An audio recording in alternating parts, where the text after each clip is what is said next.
मोदी सरकार ग्रामीण रोजगार व्यवस्था में एक बड़ा और निर्णायक बदलाव करने जा रही है। महात्मा गांधी राष्ट्रीय ग्रामीण रोजगार गारंटी कानून यानी मनरेगा को पूरी तरह खत्म कर उसकी जगह एक नया कानून लाया जा रहा है। इस नए कानून का नाम है विकसित भारत गारंटी फॉर रोजगार एंड आजीविका मिशन ग्रामीण, यानी शॉर्ट में कहेंगे VBG रामजी बिल 2025। बिल साफ कहता है मनरेगा एक्ट 2005 को रिपील किया जाएगा, यानी नया कानून लागू होते ही मनरेगा पूरी तरह समाप्त हो जाएगा। अब सवाल ये है कि सरकार क्यों ला रही है नया कानून। बिल के उद्देश्य में लिखा है कि पिछले 20 वर्षों में मनरेगा ने ग्रामीण परिवारों को रोजगार दिया, लेकिन इस दौरान गांवों की सामाजिक आर्थिक स्थिति बदल चुकी है। डिजिटल सिस्टम आया है, पलायन के पैटर्न बदले हैं, खेती की जरूरतें बदली हैं और सरकार अब इसे विकसित भारत 2047 के विजन से जोड़ना चाहती है। सरकार का दावा है कि नया कानून सिर्फ मजदूरी नहीं बल्कि ग्रामीण आजीविका का नया ढांचा तैयार करेगा।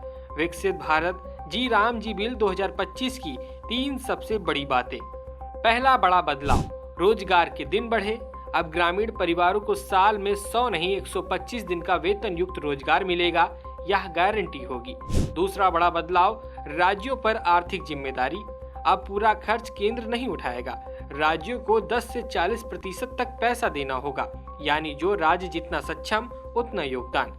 तीसरा बड़ा बदलाव, खेती के सीजन में रोक। बुआई और कटाई के समय करीब 60 दिनों तक सरकारी रोजगार कार्य रोके जा सकेंगे, ताकि खेतों में मजदूरों की कमी न हो और खेती प्रभावित न हो। सबसे बड़ा सवाल, क्या मनरेगा पूरी तरह खत्म हो जाएगा? जवाब हाँ। बिल में साफ लिखा है कि मनरेगा एक्ट 2005 को रद्द किया जाएगा। नया कानून लागू होने के बाद सिर्फ VBG रामजी ही लागू रहेगा, दोनों योजनाएं साथ नहीं चलेंगी। नया कानून संसद में पास होने और राष्ट्रपति की मंजूरी के बाद लागू होगा। इसके बाद 6 महीने के भीतर राज्यों को अपनी नई योजनाएं बनानी होंगी। पुराने जॉब कार्ड मान्य नहीं रहेंगे। नए सिस्टम में नया पंजीकरण, डिजिटल पहचान, बायोमेट्रिक वेरिफिकेशन अनिवार्य होगा, यानी रोजगार पाने के लिए दोबारा रजिस्ट्रेशन कराना पड़ेगा।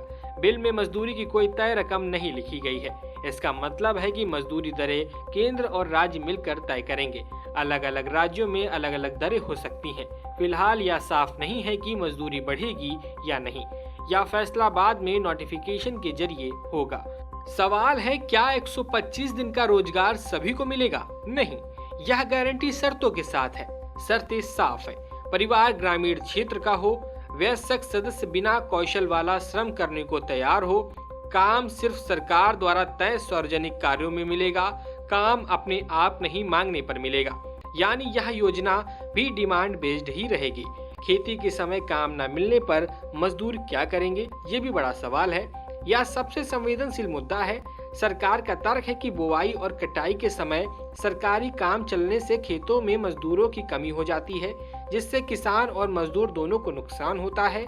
नए कानून में राज्यों को अधिकार दिया गया है कि वे इस अवधि में सरकारी रोजगार को अस्थायी रूप से रोक सकें। इस दौरान मजदूर खेती में काम करेंगे और सरकारी काम बाद में दिए जाएंगे।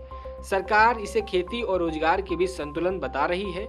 यह बिल सिर्फ नाम बदलने का मामला नहीं है, यह ग्रामीण रोजगार की पूरी सोच बदलने की कोशिश है। समर्थकों का कहना है रोजगार के दिन बढ़े, डिजिटल पारदर्शिता आएगी, खेती को नुकसान नहीं होगा।